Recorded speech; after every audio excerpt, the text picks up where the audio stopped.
pastor que abriu essa casa para nos receber.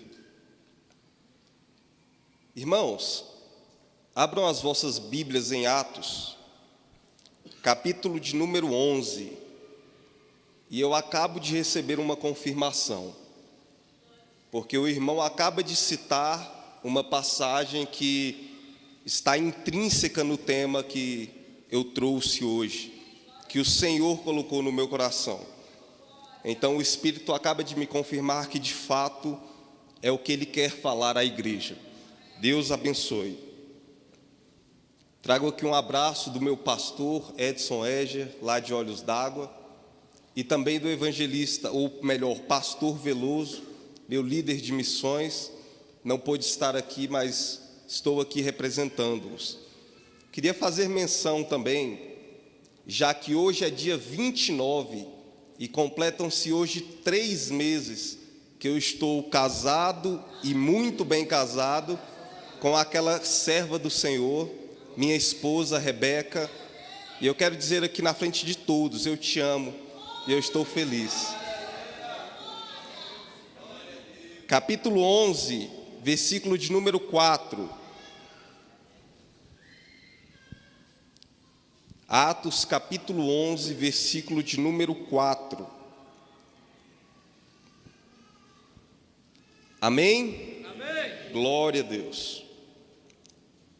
Mas Pedro começou a fazer-lhes uma exposição, por ordem, dizendo: estando eu orando na cidade de Jope, tive, no arrebatamento dos sentidos, uma visão. Via um vaso, como um grande lençol, que descia do céu e vinha até junto de mim. E pondo nele os olhos, considerei e vi animais da terra, quadrúpedes e feras e répteis e aves do céu. E ouvi uma voz que me dizia: entrou alguma coisa comum ou imunda. Mas a voz respondeu-me do céu, segunda vez: não chames tu comum ao que Deus purificou. E sucedeu isto por 3 vezes, e tudo tornou a recolher-se no céu. E eis que, na mesma hora, pararam junto da casa em que eu estava 3 varões que me foram enviados de Cesareia. Os irmãos podem assentar, louvando e engrandecendo o nome do Senhor, se acharem que Ele é digno. Glória a Deus. Meus irmãos, o tema proposto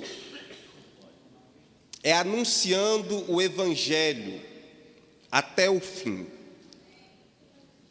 E eu quero começar dizendo, com muito respeito a todos os irmãos e muito temor, obviamente, porque eu sou jovem, mas cresci na Assembleia de Deus e, baseado naquilo que eu tenho visto, infelizmente, repito, falo com muito temor e respeito a todos os irmãos, a igreja, de modo geral, acabou tomando, infelizmente, uma posição passiva com relação à missão que nos foi dada.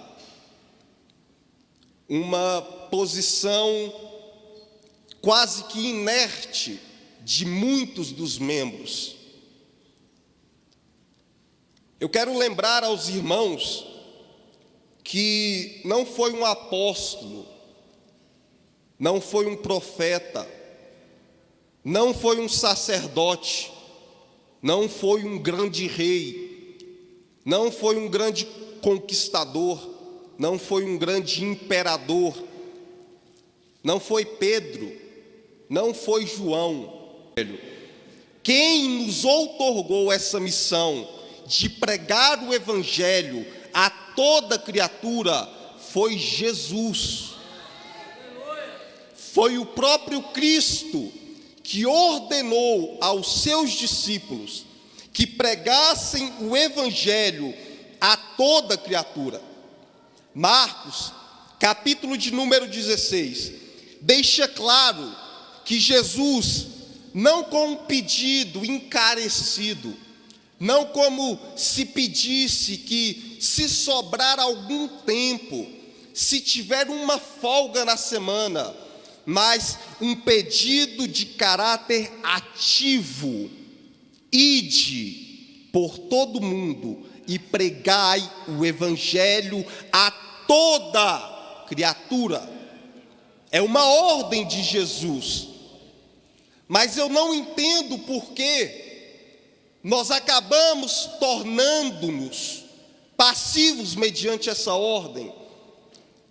Por vezes nós priorizamos tantas outras coisas, mas esquecemos de priorizar aquilo que mais importa para Deus.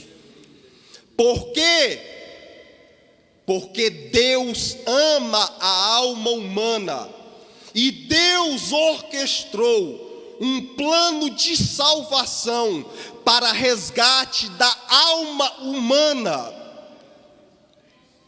E se nós não estivermos preocupados com aquilo que é a suprema vontade de Deus, bem capaz de não estarmos nele como nós achamos que estamos. Os irmãos podem dizer amém? É necessário, meus irmãos, que entendamos que Jesus desceu à terra com uma missão crucial. É bem verdade que Jesus, como homem, cumpriu com todas as suas obrigações sociais e morais. Os teólogos e historiadores concordam em dizer que, muito provavelmente, José, pai de Jesus, terreno, morrera muito cedo. O que significa que Jesus, desde jovem e muito jovem, teve que assumir as suas responsabilidades em casa, cuidando da sua mãe e dos seus irmãos. É bem verdade também que Jesus, após ser batizado, começou o seu ministério, e por onde Jesus passava, ele curou milhares de pessoas e transformou milhares de vidas.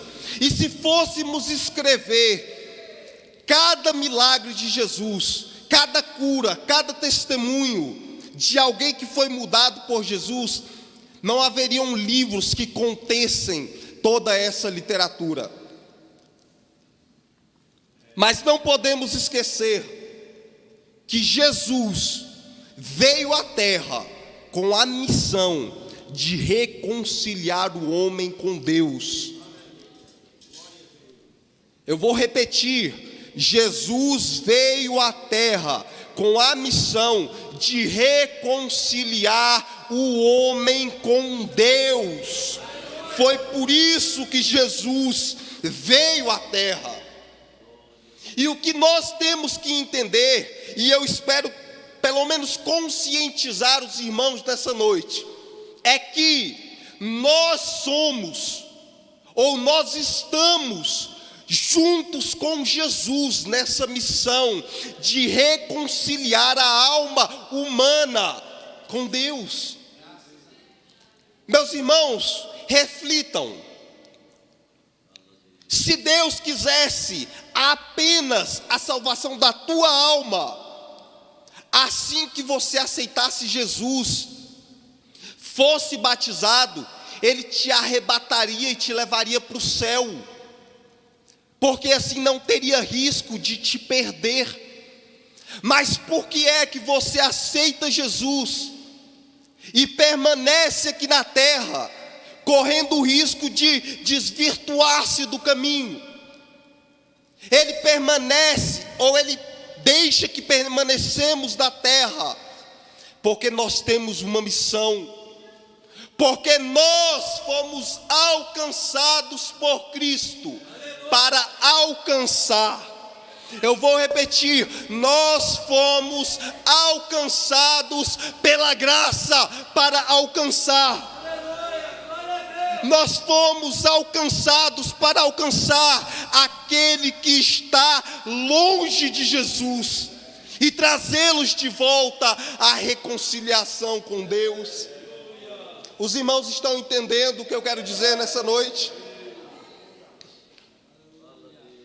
De sorte que haja em vós o mesmo sentimento que houve também em Cristo Jesus, que sendo em forma de Deus, não teve por usurpação ser igual a Deus, mas esvaziou-se a si mesmo, tomando a forma de servo, fazendo-se semelhante aos homens, e, achado na forma de homem, humilhou-se a si mesmo, sendo obediente até a morte, acima de todo o nome, para que todo joelho se dobre e toda língua confesse que Jesus Cristo é o Senhor. E nós compartilhamos a missão de levar esse evangelho àqueles que não o conhecem. Eu acho interessante que a irmã veio aqui e fez uma explanação sobre escatologia extraordinária, e falou do arrebatamento e da iminência da volta de Jesus. E a irmã que veio louvar aqui falou também em vermos Jesus, que está próximo, que é chegada a vinda de Cristo a qualquer momento. O que eu quero que os irmãos entendam, que à medida que nós estamos aqui confortáveis, sentados nesses bancos, reconciliados com Deus em comunhão, existem bilhões de almas que nesse exato momento estão caminhando a passos largos para o abismo, de vendas nos olhos, porque Pedro bem diz, Paulo bem diz, que o Deus desse século cegou o entendimento dos incrédulos, para que não lhes resplandeça a luz do evangelho de quem? Que é a imagem de quem? E nós não estamos preocupados com as almas que a passos largos estão se jogando no abismo. Eu vim aqui essa noite, e talvez a palavra não faça você pular, ou gritar, ou falar em línguas, mas se essa palavra conscientizar você, que não são só os irmãos do departamento de missões, mas toda a igreja foi chamada para anunciar o evangelho, então eu estarei feliz com o sentimento de missão cumprida. Mas vamos ao contexto que li de maneira rápida. A Bíblia vai falar que um certo cidadão, um capítulo antes, capítulo 10, chamado Cornélio, centurião, homem piedoso, temente a Deus, que faz caridade, recebeu a visita de um anjo em visão. E o anjo diz: Cornélio, as tuas orações e as tuas esmolas têm chegado diante de Deus. Agora, pois, manda teus servos a Jope e procura por um certo Simão, de sobrenome Pedro, que está na casa de um outro Simão, o curtidor, e manda chamá-lo, porque eu tenho algo para falar contigo. E a Bíblia fala que, de maneira rápida, Cornélio manda 3 servos até Jope, atrás de Pedro. Nesse ínterim, Pedro está orando no terraço.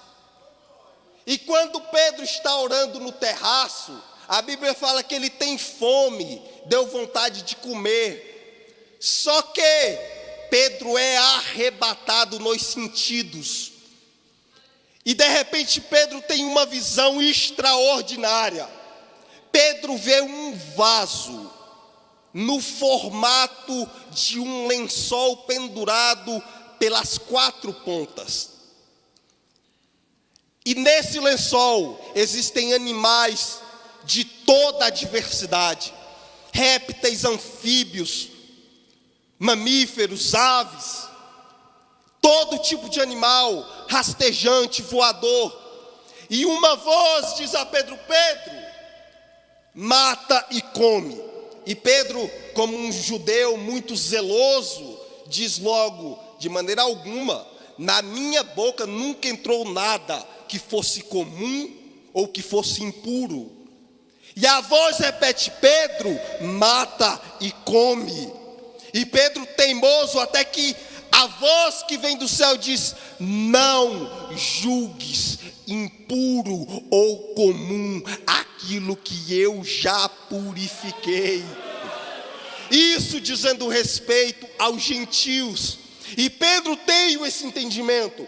E nós chegamos aqui no capítulo 11, onde Pedro está se justificando mediante os discípulos por ter batizado um certo gentil de nome Jairo,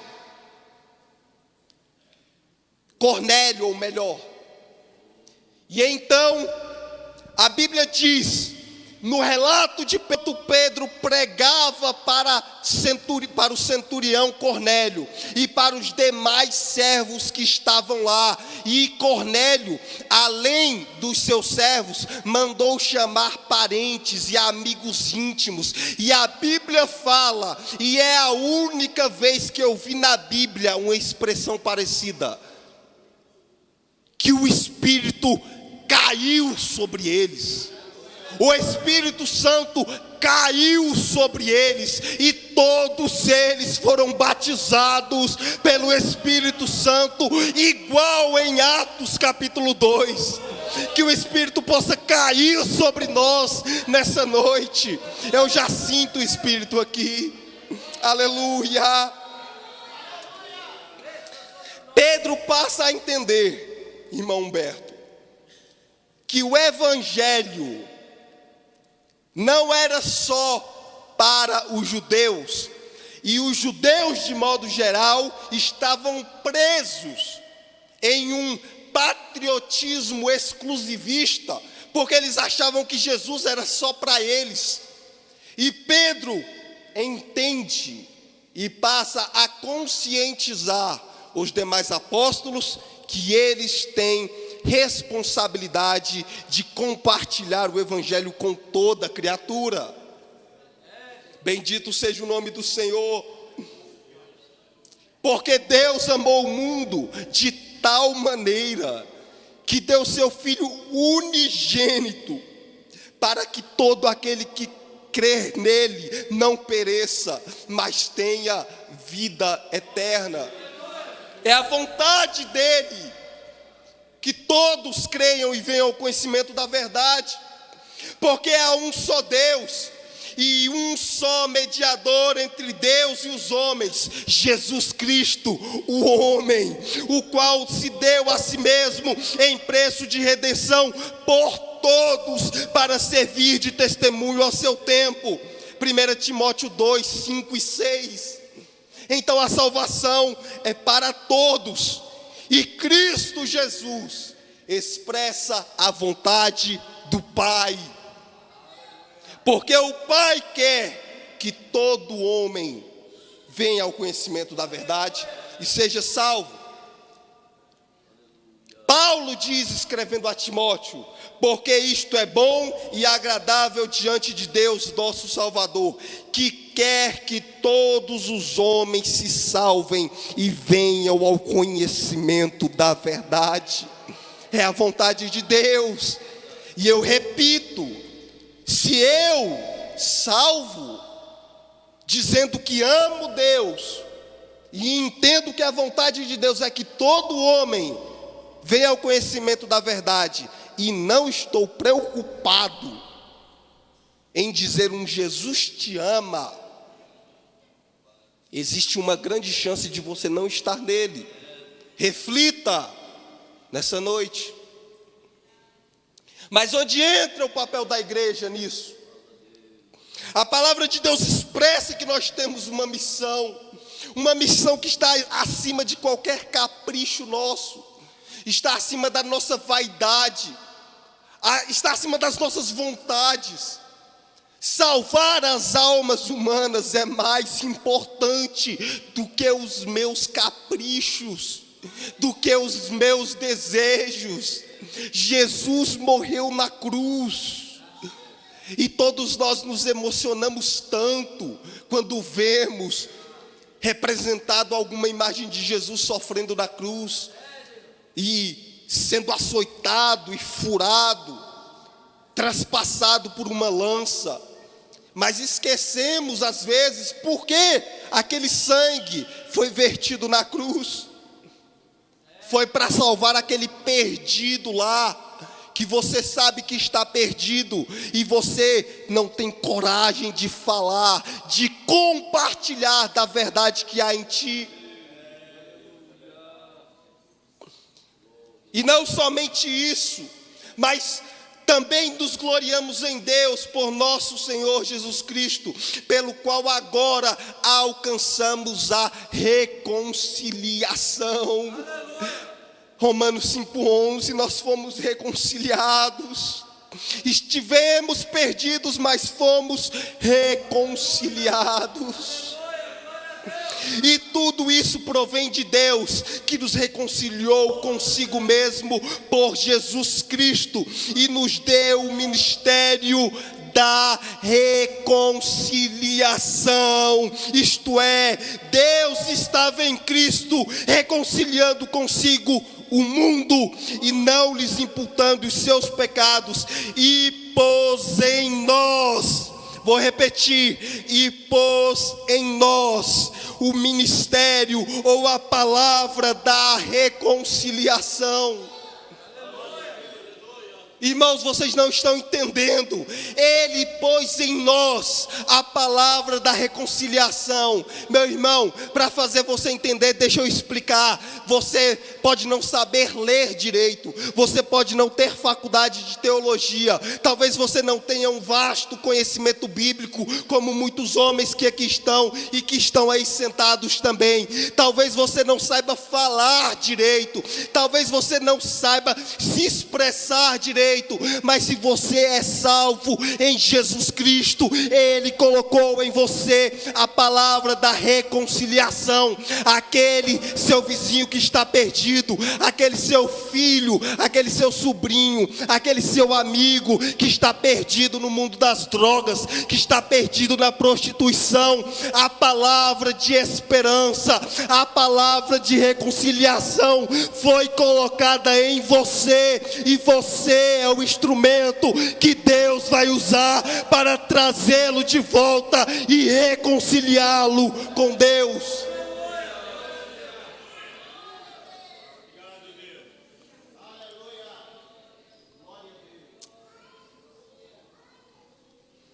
A magnitude do evangelho da reconciliação é tão grande que os anjos, os próprios anjos, quiseram entender como é que é isso, como é que é ser salvo, e não puderam. Em 1 Pedro capítulo 1, versículo 12, diz assim: aos quais foi revelado que, não para si mesmos, mas para nós, eles ministravam estas coisas, que agora vos foram anunciadas por aqueles que, pelo Espírito Santo enviado do céu, vos pregaram o Evangelho, para as quais coisas os anjos desejam bem atentar. Deixa eu explicar para você. Não existe plano de redenção para anjo. Só existem dois tipos de anjos: os que ficaram com Deus e os que estão com Ele. Os que foram expulsos do paraíso, ou melhor dizendo, e os que estão com Ele. Os que foram expulsos do paraíso, presta atenção nisso, não tem plano de redenção para eles, não tem plano para trazê-los de volta. E os que estão com Deus não sabem o que é ser alcançado, porque eles nunca estiveram longe. Só a raça humana, só o homem sabe o que é estar morto e agora estar vivo. Aleluia! Aleluia! Só você sabe o que significa um dia ter estado perdido e agora estar de volta na presença de Deus. Aleluia! Fica de pé comigo, irmão, em nome de Jesus. Aleluia!